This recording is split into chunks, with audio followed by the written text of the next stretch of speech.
रोशन भजनकर झाला एलिमिनेट. होय, आज बिग बॉस मराठीच्या घरातून एक धक्कादायक बातमी समोर आली आहे. रितेश देशमुख यांनी म्हटल्याप्रमाणे यावेळी झालं शनिवारच्या दिवशीच elimination. Bigg Boss Marathi season 6च्या वीक 7 मध्ये रोशन भजनकर घराबाहेर झाला आहे.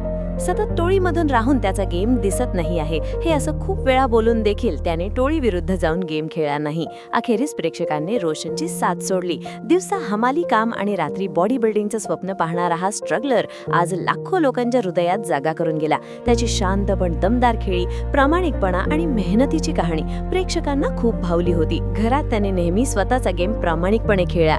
ग्रुप पॉलिटिक्स पासून दूर राहून त्याने स्वतःची ओळख निर्माण करण्याचा प्रयत्न केला. पण तरीही या आठवड्यात प्रेक्षकांच्या मतांमध्ये तो मागे पडला आणि त्याला प्रेक्षकांच्या कमी वोटिंगमुळे घर सोडावं लागलं. रोशन भजनकरचा अट्रावास जरी इथे थांबला असला तरी त्याची संघर्षाची कहाणी आणि जिद्द कायम प्रेरणा देत राहील. तुम्हाला काय वाटतं? रोशनचं एलिमिनेशन योग्य होता का?